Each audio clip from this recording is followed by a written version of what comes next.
Welcome, traveler.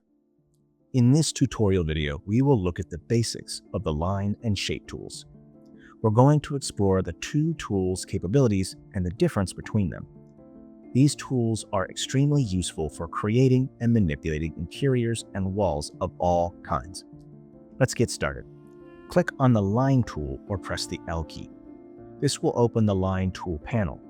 The first two subtools allow us to add lines. The default selected line is the dashed line. However, we can easily change the color, size, or style of our line. We can also choose to apply a custom asset. Those are accessed via the catalog here. In the lower part of the panel, we have the recents and favorites, and then underneath, ways to further manipulate the line. We can adjust the selected line sublayer, opacity, blend mode, or we can choose to set a level of blur or to show the relevant guides for greater accuracy.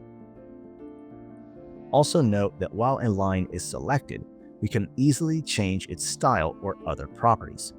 There are also additional panels to tweak colors, such as hue or saturation, and advanced options such as offset and shadow. There are two more sub-tools here too. Nodes allow us to see the relevant nodes within a line. We can cut the line, or we can add and manipulate nodes to influence the line. The last subtool, Portals, allows us to add or edit portals. This allows us to add non-destructive breaks in the line, which can then be adjusted or removed if needed without splitting the line object. This is very useful when adding doorways, for example. Now you will notice the Shape tool has a very similar layout, and it shares many capabilities with the Line tool. It also has the free draw and pen modes, as well as the ways to manipulate nodes and portals. However, here we also have additional ways to apply the desired shape. We can either brush it on or add a specific shape such as rectangle, ellipse, or polygon.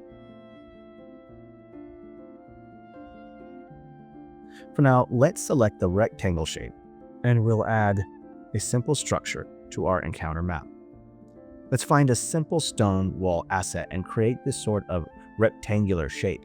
We can give it a portal too for a future doorway. Let's say this is the basis for a simple, small shop. Now there are two big differences between the Line tool and the Shape tool. First of all, the Shape tool has the fill option here, which allows us to add a color or texture to the shape's interior. This fill panel allows us to manipulate the fill contents. We can adjust its scale, color, or advanced options such as rotation, offset, or opacity. There is also an additional mode at the top of the panel. We can add or subtract from the shape. When Add is selected, we can choose to merge the shapes.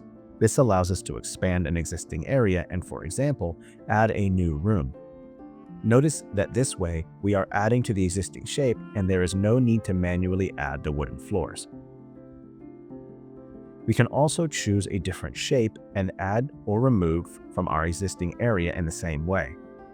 So in our case here, once we have this foundation, we can get on with adding stamps and populating the shop.